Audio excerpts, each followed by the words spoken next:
بسم اللہ الرحمن الرحیم والشمس وضحاها اعوذ باللہ من الشیطان الرجیم بسم اللہ الرحمن الرحیم الحمد للہ والصلاة علی اہلہا اما بعد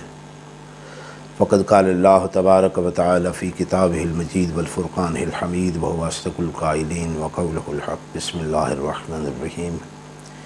انا انزلناہ فی لیلۃ القدر۔ برادران عزیز، آج کی گفتگو امام مہدی علیہ السلام کے متعلق ہے، اور قرآن مجید میں جو ان کے متعلق اشارات موجود ہیں، خصوصاً سورہ قدر میں، اس کے متعلق تھوڑی سی گفتگو عرض کرنا ہے کہ سورہ قدر میں ارشاد فرما رہا ہے، بسم اللہ الرحمن الرحیم انا انزلناہ فی لیلۃ القدر وما ادراک ما لیلۃ القدر لیلۃ القدر خیر من الف شہر تنزل الملائکۃ والروح فیہا بإذن ربہم من کل امر۔ تو یہ جو آیہ مجیدہ ہے، تنزل الملائکۃ والروح فیہا بإذن ربہم من کل امر، کہ اس شب قدر کی رات میں فرشتے نازل ہوتے ہیں اور کل امر لے کے نازل ہوتے ہیں۔ تو یہ بڑی قابل غور آیہ مجیدہ ہے اس سورہ قدر کی۔ تنزل مضارع کا صیغہ ہے، اور مضارع استمرار پر دلالت کرتا ہے، اور پھر یہی تنزل جو ہے یہ باب تفعل سے ہے، اور باب تفعل بھی استمرار پر دلالت کرتا ہے، جس کا مطلب ہے کہ یہ فرشتے نازل ہوتے ہیں اور نازل ہوتے رہیں گے، تا قیامت نازل ہوتے رہیں گے، تا قیامت ماہ رمضان ہے، تا قیامت لیلۃ القدر ہے،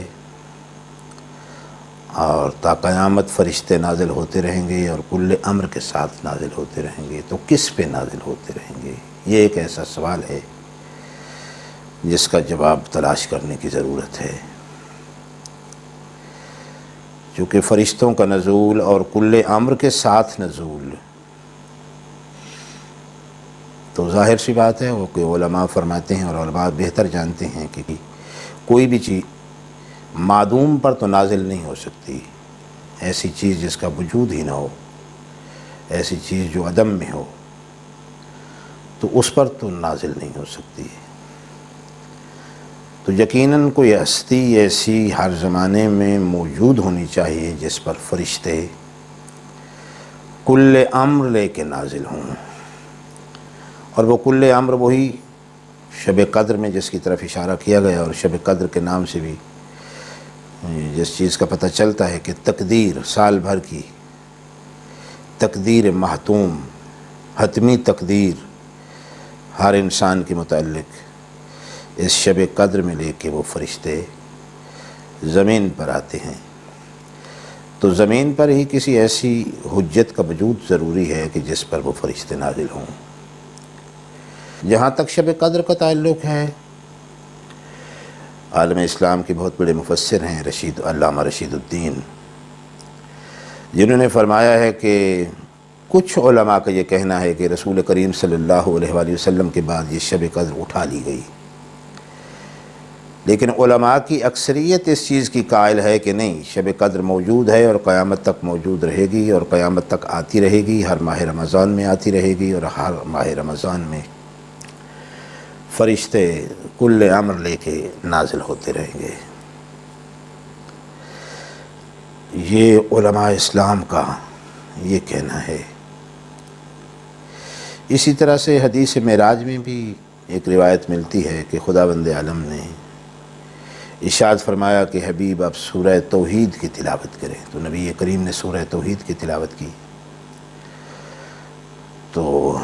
رب العزت نے ارشاد فرمایا کہ حبیب یہ سورہ توحید میرا تعارف ہے، ذات توحید کا تعارف ہے سورہ توحید۔ اور اس کے بعد ارشاد فرمایا کہ حبیب اب آپ سورہ قدر کی تلاوت کریں۔ تو نبی کریم صلی اللہ علیہ وآلہ وسلم نے سورہ قدر کی تلاوت کی تو ارشاد فرمایا کہ حبیب اس سورہ قدر میں آپ کا حسب و نصب ہے، الی یوم القیامہ آپ کا حسب و نصب اس سورہ میں بیان کر دیا گیا ہے،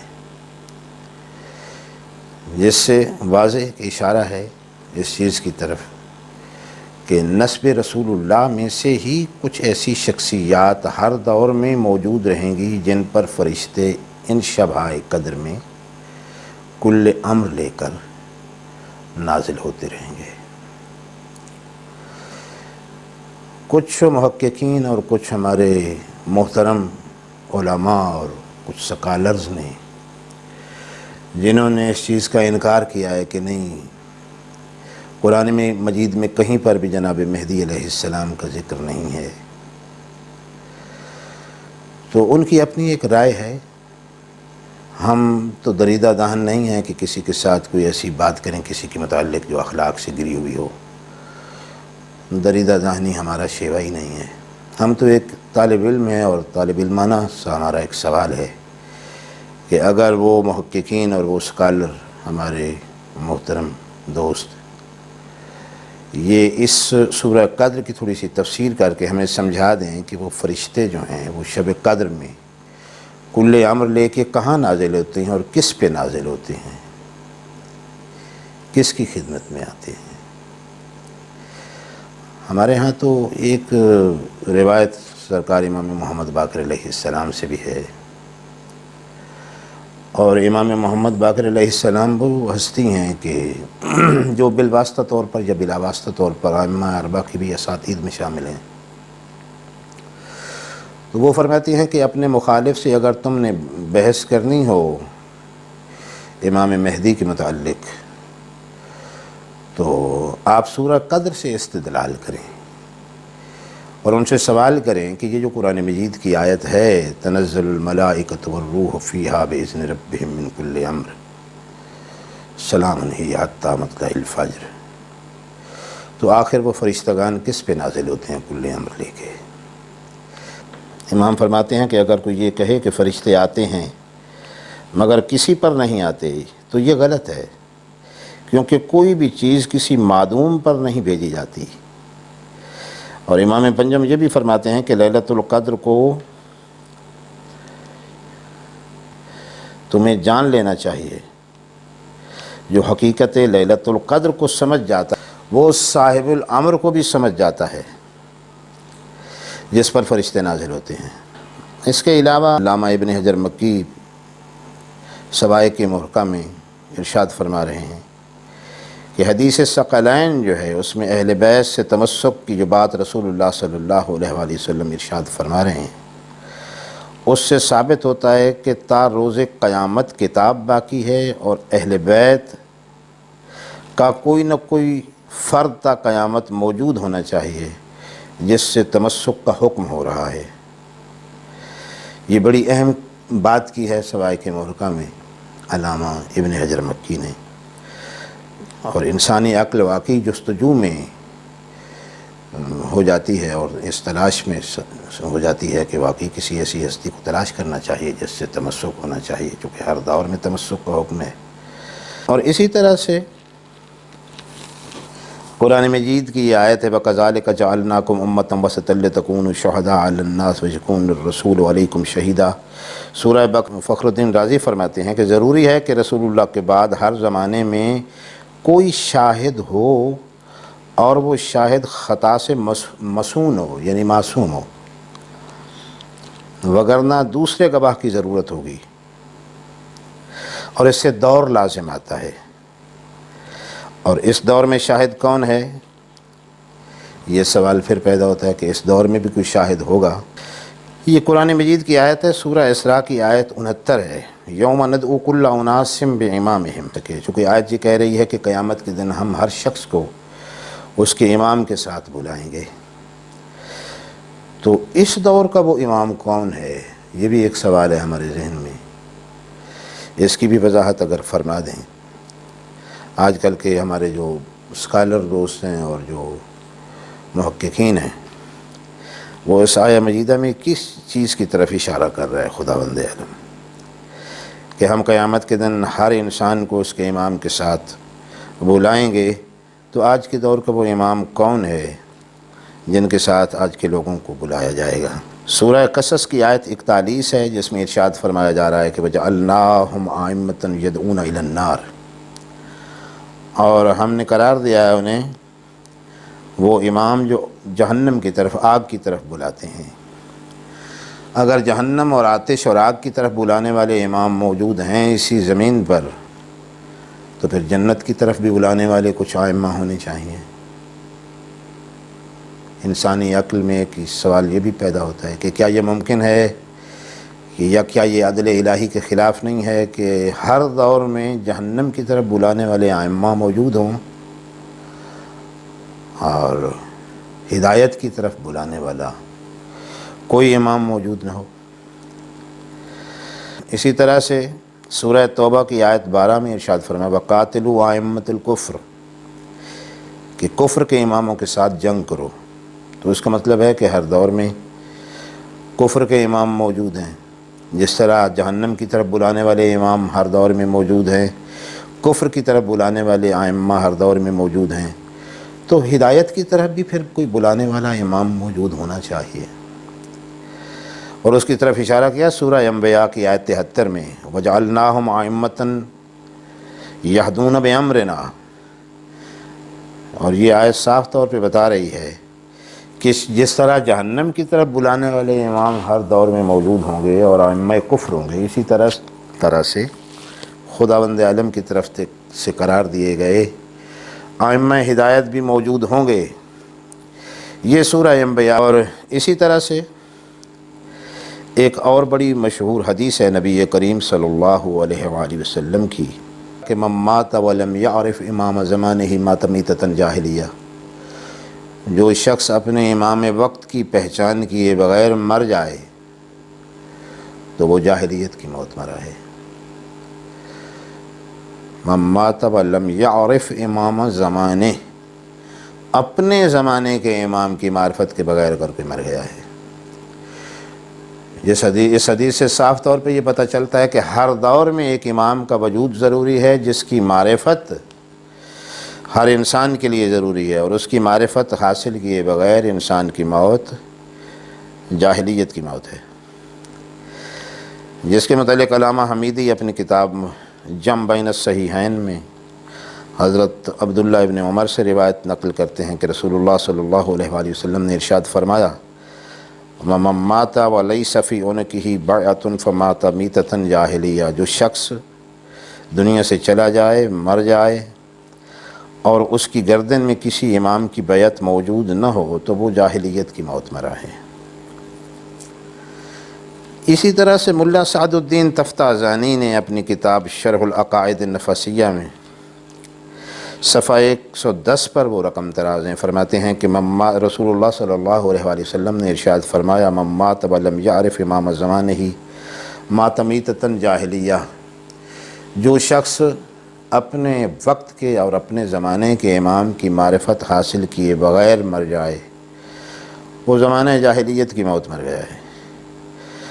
اسی طرح سے جنابی المودہ میں ہے، قندوزی لکھ رہے ہیں من مات بغیر امام مات میتۃ جاہلیہ، عبارت میں تھوڑا سا تغیر ہے، مفہوم وہی نکلتا ہے، جو اپنے امام کے بغیر کسی امام کے مر جائے وہ جاہلیت کی موت مرا ہے۔ اسی طرح سے طبرانی نے معجم الاوسط میں اور ابو یعلا نے اپنے مسند میں اور عمر بن ابی عاصم نے اپنی کتاب السنہ میں وہ اس طرح سے بیان کر رہے ہیں من مات ولیس علیہ امام مات میتۃ جاہلیہ، جو شخص مر جائے اور اس پر کوئی امام نہ ہو تو وہ جاہلیت کی موت مر گیا ہے۔ اسی طرح سے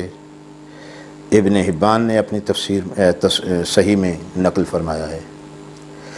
تو یہ ساری روایات جو نبی کریم صلی اللہ علیہ وآلہ وسلم سے بیان ہو رہی ہیں اور معتبر کتب میں جو وارد ہوئی ہیں کہ نبی فرما رہے ہیں کہ صلی اللہ علیہ وآلہ وسلم کی جو اپنے زمانے کے امام کی معرفت کے بغیر مر جائے وہ جاہلیت کی موت مر گیا ہے، یا یہ کہ جس کی گردن میں امام کی بیعت نہ ہو اور وہ مر جائے وہ جاہلیت کی موت مرا ہے۔ اور بلکہ یہ بھی حدیث آپ کو کتابوں میں مل جائے گی کہ ایک رات بھی اگر کسی انسان نے ایسی گزاری ہے کہ اس کی گردن میں اپنے وقت کے امام کی بیعت نہیں ہے تو وہ جاہلیت کی موت مرا ہے۔ اسی طرح سے امام مہدی علیہ السلام کے متعلق جو روایات نبی کریم صلی اللہ علیہ وآلہ وسلم سے جو احادیث نقل ہوئی ہیں اور ان کے متعلق یہ کہہ دیا گیا ہے کہ یہ خبر واحد ہے، تو خبر واحد تو اہل اسلام کے نزدیک حجیت رکھتی ہے۔ میں آپ کو ایک حوالہ دے دیتا ہوں، ملک العلماء شہاب الدین دولت آبادی اپنی کتاب ہدایت السعداء میں ارشاد فرماتے ہیں کہ ومن انکر الخبر الواحد والقیاس وقال انه ليس بحجة فإنه يصير كافرا